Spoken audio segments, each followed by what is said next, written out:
Hello and welcome to FPL Mate, your best mate for fantasy Premier League content for the 2021-22 season. My name is Dan and welcome to my Game Week 29 team selection video. The video where we're going to have a look at my Game Week 28 scores, we're going to have a look at my Game Week 29 team and decide what we're going to do in terms of transfers and captaincy as well. So, lots to come guys. Double game week last game week. Obviously I used my free hit, so I'm going to show you how I did on my free hit. And we've got another double game week in 29, so It's crazy times. It's crazy times in FPL. What we're going to do next, let's find out. But before we go any further, guys, if you do enjoy this video, please do leave a like. Massively helps out the channel so much. And of course, subscribe if you are new around here. But before we go any further, a quick word from our sponsor today.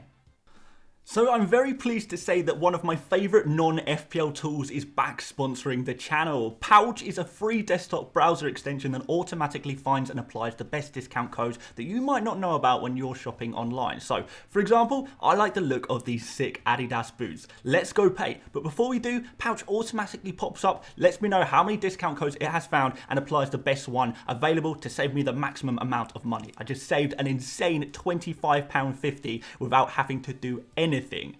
Pouch works on over 3,000 UK sites. That's more than any other similar browser extension in the UK. And they've now launched Pouch Points. Even if there are no live codes available at the time, you can still earn points from participating retailers, which can be redeemed for gift cards. It's completely free, so there's no reason not to give it a go. It's an essential pick for your browser extension squad. Super easy to install with just a few clicks, and make sure to pin it to your browser as well. And the first click, guys, is this one right here, which is also at the top of this video description. Doing so supports the channel, but more importantly, supports your wallet. So what are you waiting for?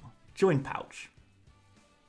Right, so let's have a look at my Game Week 28 free hit scores, and it really was a kind of bittersweet week. I don't really know how to feel about this one. I feel pretty deflated about it, to be honest, because I feel like I've actually lost out on a lot of points here for various reasons. Like, for example, like I've got a red arrow here, by the way, guys. I've gone down just over 100 places in the world. Annoying, because a score of 102, if I was ranked, you know, even as high up as 5,000th in the world, a score of 102 would have given me a green arrow. But that just shows how competitive it is right now in the top 1,000 players. You have to have an extraordinary score every single week. And what's frustrating is that I could have had an extraordinary score if I just did things a little bit differently. Like, for example, guys, you guys will know that I was really on the fence whether to go for Target or Shah on the free hit. I ended up on Target. I ended up going for Target, which was actually off target in the end because I lost out on, I think, about 8 points by going for Target over Shah. So that's really frustrating there. You know, Willock versus Fraser was another debate that I was having. I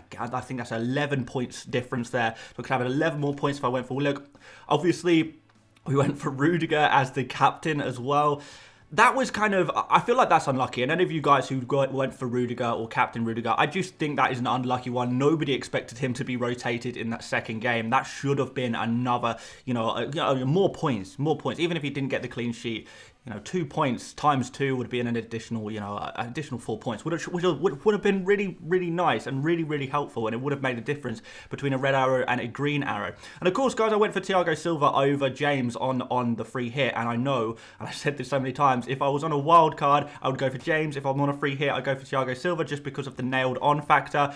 What I didn't factor in is, even though I kind of, I know he kind of had a little bit of an injury problem, but I didn't expect James to start the second game in the double game week anyway. It ended up not happening. But what I didn't count on, and this is perhaps my own mistake, is the damage that Reece James could have done even in a single game week, even in just one game. And I think maybe I've maybe been a little bit foolish to have forgotten the damage that Reece James could do and what we were seeing from him, particularly at the end of 2021, doing so well. I forgot about that, and I only have myself to blame for that one. But some of the other ones, just frustrating. Why didn't I go for a more interesting captain pick in Coutinho? Why didn't I go for Shah? Why didn't I go for Fraser? These would have made the big differences, but this is all hindsight. I mean, what are you going to do, really? Like, you can talk about hindsight, wishing you'd done this, that, and the other. There was big swings this game week, and in all senses of the world, I definitely survived this game week. And I didn't expect so many people to bench boost this game week 28 as well. So that was a huge factor. So even though I did free hit, because of the amount of people bench boosting and captaining players with extraordinary scores, the Coutinhos, the Reece Jameses, getting these really big scores, the Havertzes,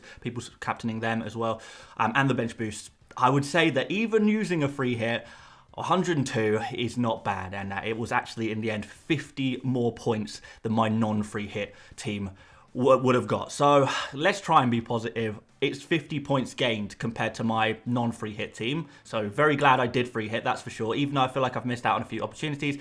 And we definitely survived what ended up being a really, really scary game week. I imagine you guys have some real ranges of scores. You know, I've seen scores as low as 60. I've seen scores as high as 140. So huge differences.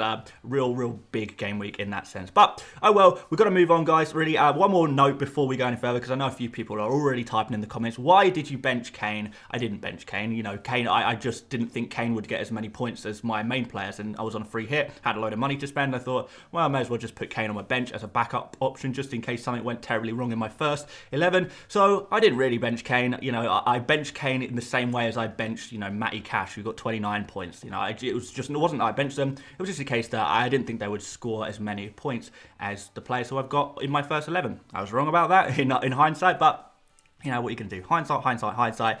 We've survived. That's the most important thing. We're still in the top 1k, which I think is got to be the aim for the remainder of the season. Just stay in the top 1k, because it is scary and it is difficult up here.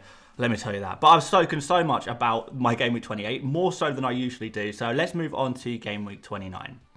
So we've got one free transfer, 1.2 million in the bank. We know we're going to have to do something with all of these double game weeks. We've got to capitalise on some double game weeks. So let's line up first, and then we'll talk about some of the options that we have with my team. So let's start off in goal with Aaron Ramsdale. Nice double game week here against Leicester and Liverpool. I wouldn't expect too much in the ways of Arsenal clean sheets over these two games. They are not two oppositions that Arsenal usually do too well against. They're not favourable fixtures for Arsenal defensively, I wouldn't say.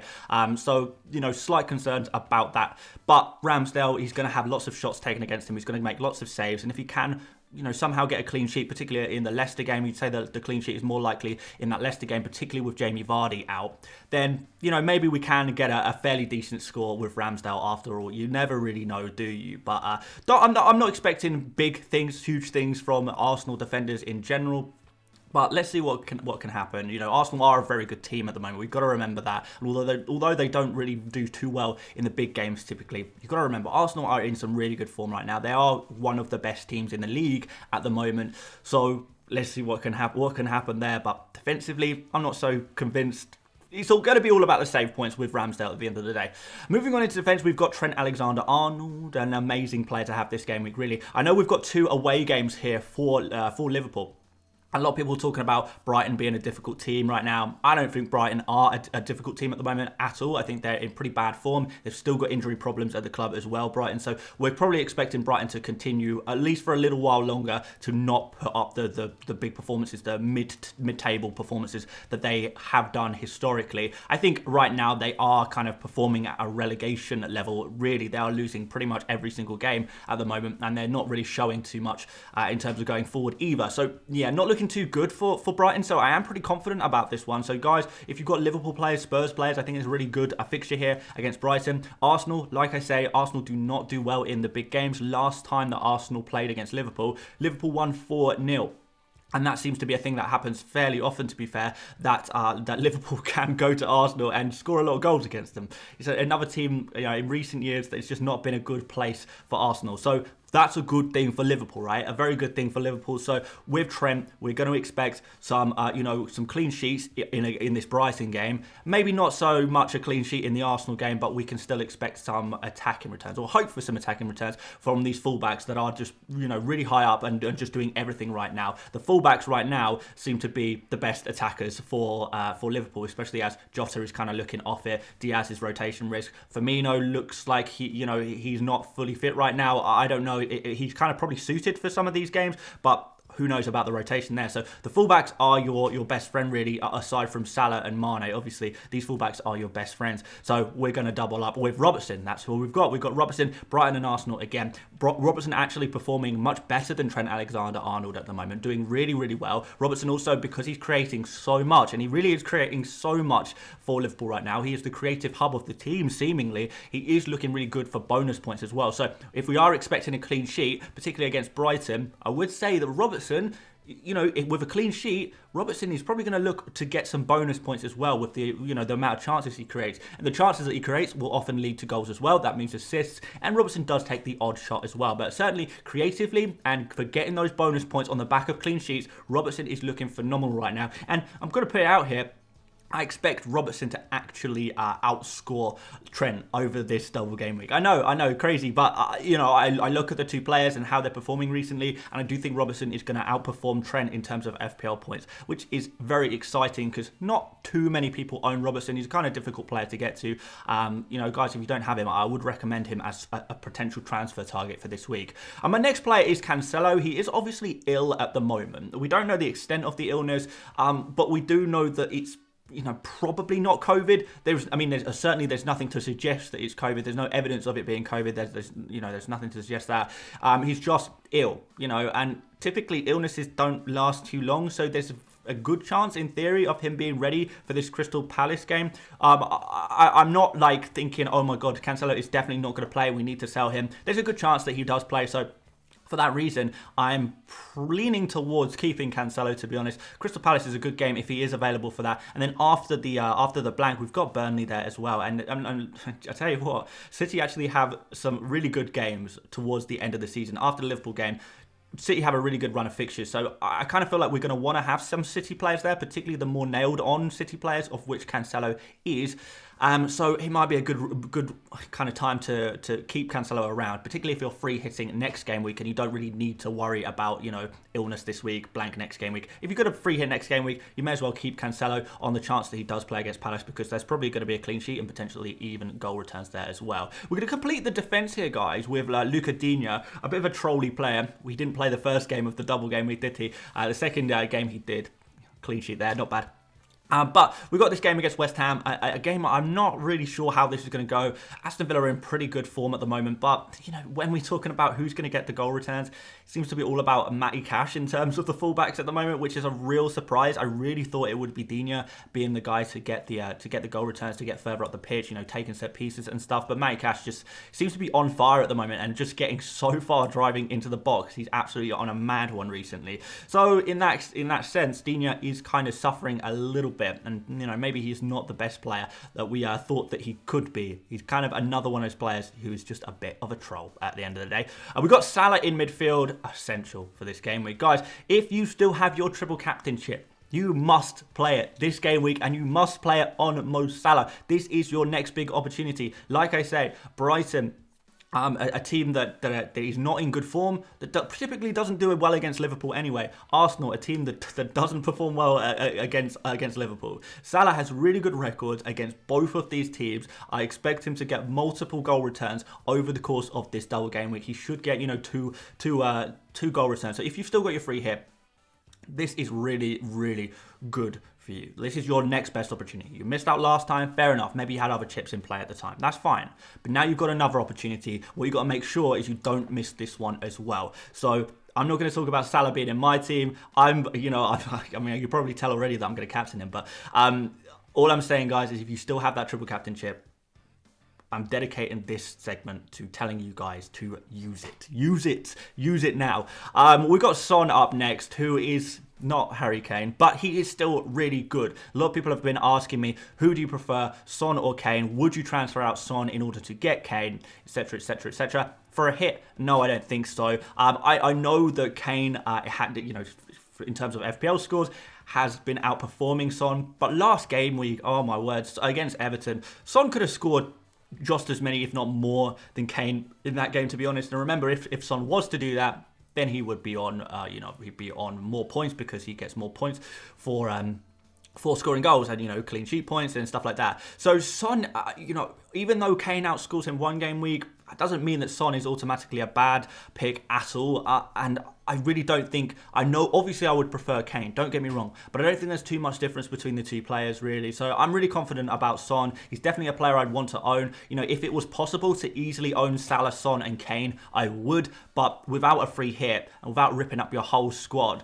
it's not really a very easy thing to do. So in that sense, I'm just going to stick with my guy Son. Really, I think, you know, that could be a serious regret if you took out Son and Son ended up banging, really. And you know what? To be honest, guys, when Son bangs, Kane bangs. When Kane bangs, Son bangs. They both, they work off each other a lot of the time anyway. So it's not like if Kane goes on a massive haul, it's not like Son is going to blank. Son is going to be involved in some of those goals anyway, and vice versa, to be fair. So yeah, just whatever one you've got, I think stick with it. But if you have the choice, then Kane would be the one to go for. But I've got Son, so we're sticking with him, and I'm reasonably happy with it. He's cheaper, I guess. So yeah, there's that. Next up, we've got Jared Bowen, who has got an Achilles problem at the moment. Now, everything I've read so far suggests that this problem is not too serious. It doesn't look too serious. Is that going to mean that he misses out in this Aston Villa game? Possibly. But I don't think it's going to be a long-term problem, really. If I'm honest, it doesn't seem like it's going to be a long-term problem at all. We're talking maximum 1 or 2 game weeks. Next game week, I'm free hitting anyway, so I don't need to worry about that. But is he going to be available for this Aston Villa game? Yeah, we don't know. We don't know for sure. There's a chance that he isn't, but from everything I've read, it doesn't seem too bad, and I think there's a good chance of him playing in this Aston Villa game. Remember, guys, Bowen is West Ham's best player. He is their star player. He's their star man. He plays every single game for them that he's available. I think he's played something ridiculous like 70 games in a row for West Ham. Maybe someone in the comment section can confirm that for me. But he's played a lot of Premier League games in a row, that's for sure. So if he is available, he's going to come back. West Ham still have a lot to play for. They're still, in the race for European football, So let's see what can happen here. Aston Villa kind of up and down. We don't really know exactly what's going on. It's a home game for West Ham. If Bowen's available, then surely that's going to be okay. And we're going to finish off the midfield with Cornet against Brentford. This is one I'm not really massively confident about. I know Cornet's missed games recently, but that is not worrying me because I understand the reason why Cornet has not been playing 90 minutes every game is because he is kind of gradually trying to nurse himself back from an injury. So long term, I think Cornet is still an okay option, particularly with all of the double game weeks we're expecting from Burnley. Burnley could get two double game weeks, before 2 more double game weeks between sort of game week 31 and game week 33. There could be 2 more in there. It could even be back-to-back 32 and 33 or 31 and 33. There's going to be some double game weeks reasonably soon for Burnley. So in that sense, I'm kind of tempted to keep all of my Burnley players really because more double game weeks is a good thing, right? It can only be a good thing. But yeah, he has been rotated a little bit, but he is still one of Burnley's best players. He will start when he's available. It's just a case of getting him back to fitness kind of thing. Let's see what happens there. Up front, we've got another Burnley player in Weghorst. Yes, I'm pretty invested in Burnley and I'm really not sure whether to sell them or just keep them for all of these doubles that are coming up. I guess that will be a good thing later down in the line because I should say that there is potential for Burnley to have these insane doubles, kind of like doubles against like Watford and Everton, or Norwich and Watford and stuff like that. So there really could be some really good doubles to come. So I am happy to keep Burnley players. It's just a case of what to do with them right at this moment. Let's see what can happen against Brentford. They are one of the weaker teams, to be fair, and if Burnley are going to beat anyone, Brentford should be one of the teams that Burnley need to beat if they're going to get themselves out of that relegation scrap, really. I'm going to finish off the first 11 with Armando Broja. A little bit disappointing recently. We expected a lot more from him over the double game week, but this game against Watford is a good one. Watford are just terrible in defence, really, really bad, and even though Southampton seem to have dipped a little bit, we should surely hope that Southampton can go and score some goals. Surely against Watford, it's a really good fixture. Broja is still a very good player. I'm hoping that he can, kind of return to what we were loving about him before, really. So yeah, fingers crossed about that one. We've got Leeds after the blank as well. So Broja, another player, you're not going to get much better for that price, are you? Onto the bench, guys. We've got De Gea against Spurs. Ramsdale, we're definitely going for Ramsdale above De Gea, right? And we've got Watkins against West Ham. Roberts against Brentford. That's Roberts who plays for Burnley. So Burnley defender against Brentford. I don't know. I don't know if I fully trust Brentford's defence at the moment. Let's see if they have their full strength defence back or not. And Elise against Man City, which I don't expect much from that at all, really, because Man City are just an absolute beastly defence, really. So yeah, Elise can remain firmly in the 3rd place on my bench, I think, for this game week anyway. So with that said, guys, I think we need to make some transfers, and I've got 1, 2, 3, 4, 5 double game week players at the moment. We need to get to 6 or potentially even 7. I am very, very open to taking a hit this game week because I think it will be worth it with some of the doubles. It's very obvious that I'm lacking in the Spurs department. I've only got Son, which could be dangerous, and there's 4 players that you kind of want from Spurs at the moment: Kane, Son, Kulusevski and Doherty. I only have 1 of those 4, so I need to get 1 more of those in. And Arsenal is a team I want to target for the long term because I like the kind of fixtures after the, after game week 30. I like the fixtures for Arsenal there. And also we know that Arsenal are going to have 2 more double game weeks. The earliest the next one could be is maybe game week 33. So game week 33 could be a really nice double game week for Arsenal, which would be nice. I do want to get some Arsenal players in sooner rather than later, ready for the double.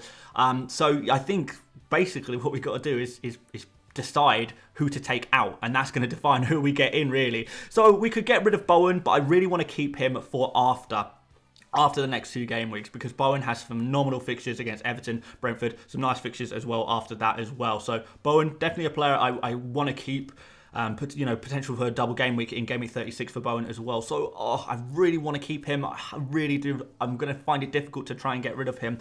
Cornet is a player I want. All of my Burnley players are players I want to keep because of the potential for 2 double game weeks over the next kind of 4, or 5, should I say.